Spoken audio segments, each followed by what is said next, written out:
Welcome to lucky classes. आज हम NCERT class 12th का अवकल समीकरण का चैप्टर पढ़ते हैं।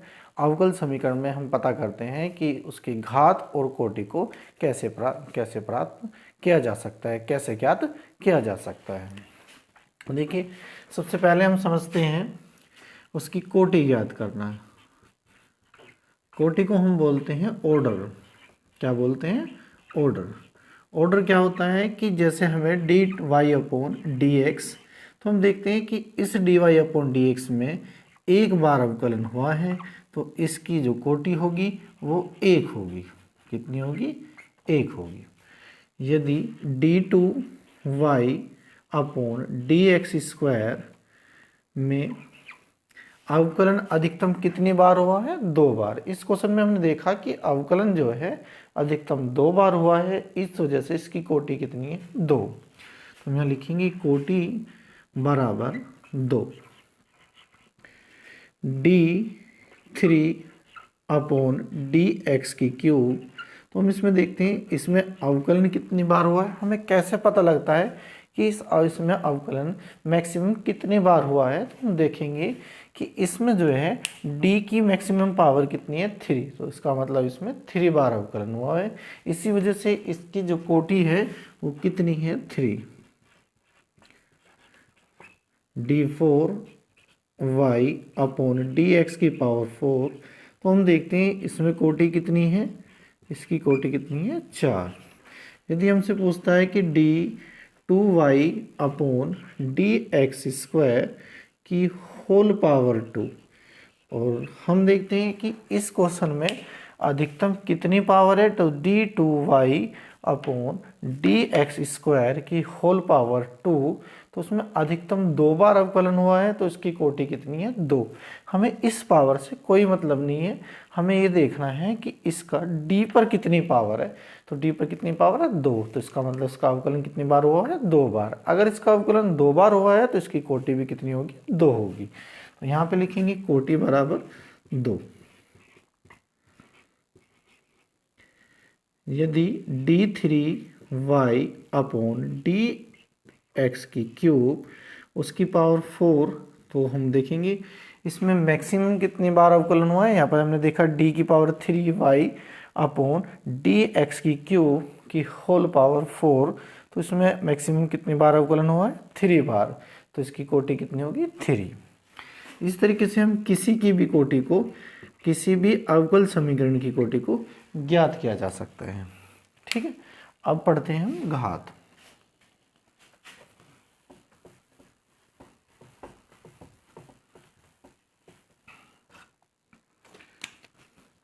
घात ज्ञात करना। घात को बोलते हैं डिग्री। DEGREE, degree. जहाँ पे अवकलन मैक्सिमम अधिकतम कितनी भी बार हुआ हो, वहाँ पे हम उसकी डिग्री पता करते हैं। जैसे हम d2y upon D x square में घात देखते हैं कितनी है। तो हम देखेंगे इसमें घात कितनी है, क्योंकि यहाँ पे देखा डी वाई की पावर 1 है, तो इसकी मतलब इसकी घात कितनी है? 1।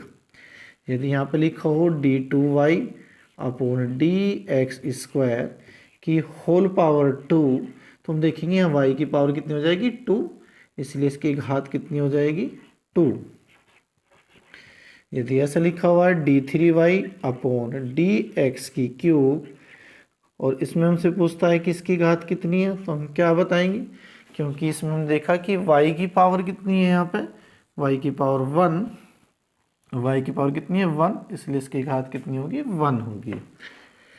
d3y अपॉन डी एक्स की क्यूब उसकी होल पावर 4, तो हम बताएंगे क्या होगा, इसकी घात कितनी है? 4।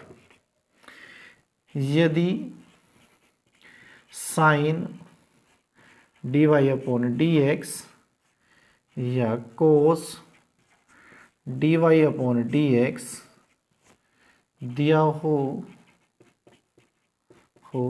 और उस पर्सन से D Y upon D X को अलग नहीं किया जा सकता, अलग नहीं किया किया जा सकता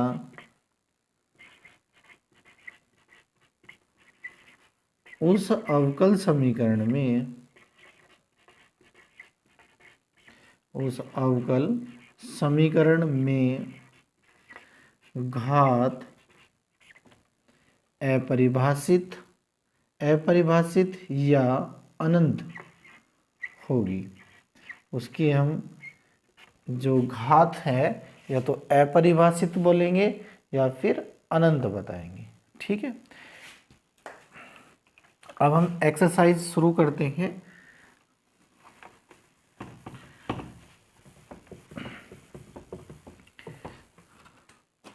nine point one, first question है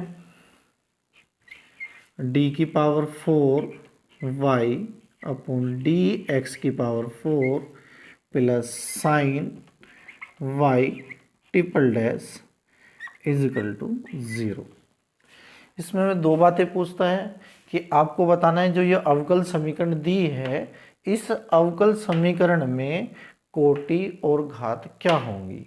तो हम देखते हैं इसमें कितना है, डी की पावर 4 डी एक्स की पावर 4, तो इसमें अधिकतम कितनी बार अवकलन हुआ है, 4 बार। हमें कैसे पता लगा इसमें 4 बार अवकलन हुआ है, क्योंकि इस पर डी की पावर कितनी है, 4 है। तो हम लिखेंगे इसकी जो कोटि है, कोटि कितनी है, कोटि है इसकी 4, और घात देखते हैं यहाँ पे क्या लिखा हुआ है, sine Y triple dash. Sine Y triple dash को अलग नहीं किया जा सकता। अगर किसी के एंगल में अब d Y upon D x, d two Y upon D x, d three y upon D x ऐसे पद दिए हों तो उन्हें ज्ञात नहीं किया जा सकता।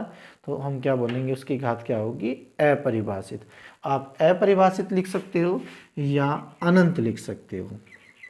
ठीक है, आप अपरिभाषित भी लिख सकते हो या फिर अनंत लिख सकते हो। Question number 2, y dash plus 5y is equal to 0।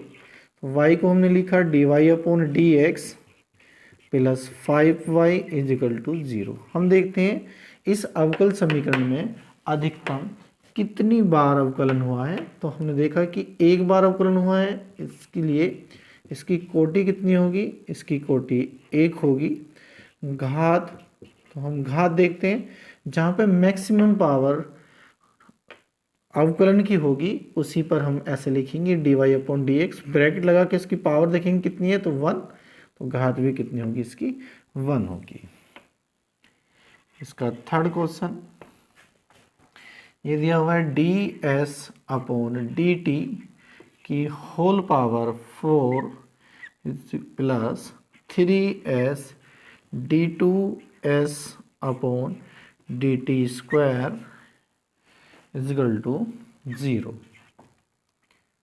तो हम देखते हैं इसमें कि D S upon D T की यहाँ पे एक बार अवकलन हो रहा है, यहाँ d two S upon D T square यहाँ 2 बार अवकलन हुआ है।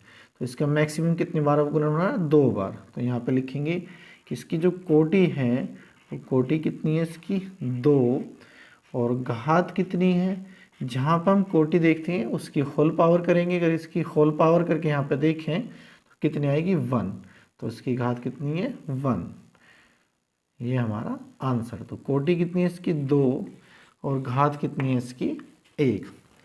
क्वेश्चन नंबर आपका 4, क्वेश्चन नंबर 4 है D two Y upon D x square की whole power 2 plus cos D Y upon D X is equal to 0।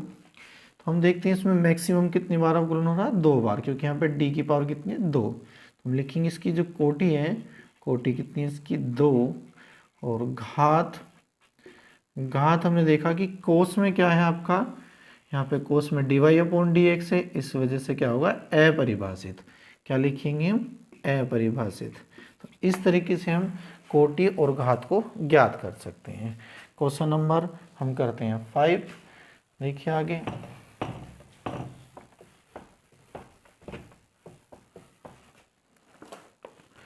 Question number 5 यहाँ पे लिखा हुआ है d2y upon D x square is equal to cos 3x plus sine 3x। इस अवकल समीकरण में हमने देखा कि यहाँ पे d की पावर कितनी है 2, तो इसमें अधिकतम कितनी बार अवकलन हुआ है, 2 बार अवकलन हुआ है। तो यहाँ पे लिखेंगे कोटि जो है इसकी वो कितनी है 2, घात पता करेंगे तो हम देखते हैं कि भाई d2y upon D x square की ब्रैकेट लगाएंगे ऐसे और पावर देखेंगे कितनी लिखी मिलेगी 1, तो उसकी घात कितनी होगी 1 होगी। ये इसका आंसर। क्वेश्चन नंबर 6, जो क्वेश्चन नंबर 6 है इसमें लिखा है कि y m की power 2 plus y double dash उसकी whole power 3 plus y dash उसकी होल पावर 4 प्लस y की पावर 5 इजिकल टू 0। देखो यहाँ पे अगर y डैश लिखा है तो इसका मतलब होता है कि एक बार अवकलन d Y upon D x. अगर y डबल डैश लिखा हुआ है तो इसका मतलब d2y upon D x square, और अगर y ट्रिपल डैश लिखा है तो d3y अपॉन डी एक्स की क्यूब, d4 बार लिखा हुआ है तो हम लिखेंगे d4y अपॉन डी एक्स की पावर 4। हम देखते हैं यहाँ पे कितनी बार अवकलन है 2 बार, यहाँ पे 1 बार और यहाँ पे कितना है 1 बार भी नहीं।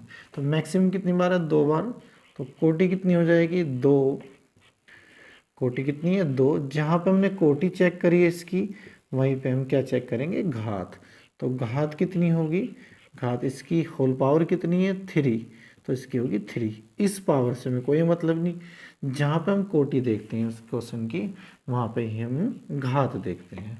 क्वेश्चन नंबर 7, y की पावर m y की power triple dash plus 2y double dash plus y dash equal to 0। हमने यहाँ पे देखा है कितनी बार अवकलन हो रहा है 3 बार है, यहाँ पर 2 बार, यहाँ पर 1 बार, तो मैक्सिमम कितनी बार हो रहा है यहाँ पर 3 बार। तो हम लिखेंगे इसकी कोटि जो है कोटि 3 और घात कितनी है यहाँ पे, क्योंकि इसके यहाँ ब्रैकेट लाएंगे उसकी पावर चेक करेंगे तो 1, तो घात कितनी है 1। इस तरीके से हमारे 7 क्वेश्चन का आंसर आ गया है। तो हम किसी भी क्वेश्चन की, किसी भी अवकल समीकरण के क्वेश्चन की कोटि व घात को आसानी से ज्ञात कर सकते हैं। क्वेश्चन नंबर 8, क्वेश्चन नंबर 8 है कि y dash plus y equal to e की पावर x। तो यहाँ पे अधिकतम कितनी बार अवकलन हुआ है 1 बार, तो हम यहाँ लिखेंगे इसकी कोटि कितनी है 1 और घात भी कितनी है 1, क्योंकि अगर हम इसकी पावर करेंगे ब्रैकेट लगा के तो कितनी होगी 1 ही होगी। ठीक है, इसे हम लिखते नहीं, तो इसका मतलब कितना हो गया कि इसकी कोटि भी 1 ही है और इसकी जो है घात भी कितनी है 1 ही है। Next question 9, y double dash plus y dash उसका whole square plus 2y is equal to 0। हम देखते हैं यहाँ पे 1 बार अवकलन हुआ है, यहाँ पर 2 बार अवकलन हुआ है, तो इसकी कोटि कितनी होगी, जिस क्वेश्चन में जितनी बार अधिकतम अवकलन हुआ है उसकी कोटि उतनी होगी। जहाँ पर हम कोटि चेक करते हैं अवकलन की वहाँ पर ही हम घात चेक करते हैं। इसकी घात देखते हैं तो कितनी आएगी 1, क्योंकि हम लिखेंगे y डबल डैश उसकी पावर कितनी होगी 1। क्वेश्चन नंबर 10, क्वेश्चन नंबर 10 में लिखा हुआ है y double dash plus 2y dash plus sine y equal to 0। तो यहाँ देखते हैं इसका मैक्सिमम कितनी बार अवकलन हुआ है 2 बार, तो इसकी कोटि कितनी होगी, कोटि इसकी 2 और घात इसकी कितनी होगी 1, क्योंकि y डबल डैश की होल पावर कितनी है यहाँ पे कुछ नहीं है तो 1। क्वेश्चन नंबर 11, क्वेश्चन नंबर 11 में लिखा हुआ है d2y upon D x square उसकी whole cube plus D Y upon D X का whole square plus sine D Y upon D x plus 1 is equal to 0 कि हमें घात बतानी है। तो इसकी घात कितनी होगी, क्योंकि यहाँ पे साइन के एंगल में क्या लिखा हुआ है, d Y upon D x, तो इसकी घात है अपरिभाषित। क्वेश्चन नंबर 12 में लिखा हुआ है कि 2x square d two Y upon D x square minus 3 d Y upon D x plus y is equal to 0 कि हमें क्या बतानी है, कोटि बतानी है। और कोटि हम कहाँ बताते हैं, इस क्वेश्चन में अधिकतम अवकलन कितनी बार हुआ है, 2 बार, तो उसकी कोटि भी कितनी होगी, 2। ये हमारा आंसर। ये हमारी एनसीईआरटी बुक से चैप्टर नंबर 9 की 9.1 एक्सरसाइज आपकी कंप्लीट होगी। इसमें हमने क्या पता करा कि अवकल समीकरण को में कोटि और घात को कैसे ज्ञात किया जाता है। तो इससे हमें पता लगता है कि जिस भी अवकल समीकरण में जितनी बार अवकलन किया हुआ है उसमें उसकी कोटि उतनी ही होगी। अगर 2 बार अधिकतम अवकलन किया है तो उसकी कोटि 2 होगी, और अगर 4 बार अवकलन किया है तो उसकी कोटि 4 होगी। जहाँ पर हमें कोटि ज्ञात करते हैं वहीं पर हम घात देखते हैं। घात देखने के लिए हमें जहाँ भी d Y upon D x, जैसे मान लो ये लिखा हुआ है D two Y upon D x, तो उसकी होल पावर देखते हैं। अगर होल पावर 1 है तो उसकी घात 1 होगी, अगर उसकी होल पावर 2 है तो उसकी घात 2 होगी, अगर उसकी होल पावर 3 है तो उसकी घात 3 होगी। यदि साइन के एंगल में D Y upon D X यानी ट्रिग्नोमेट्री की किसी भी फंक्शन में यदि आपका D Y upon D X आ रहा है और उस D Y upon D X को हम यदि सोल्व करते हैं और उसे अलग नहीं किया जा सकता ट्रिग्नोमेट्री के फंक्शन से, तो हमें पता लगेगा कि इसकी घात जो है क्या है, अपरिभाषित है। तो हम क्या लिखेंगे, उसकी घात अपरिभाषित है। इस वीडियो में केवल इतना ही है। आपके 9.1 एक्सरसाइज कंप्लीट हो चुकी।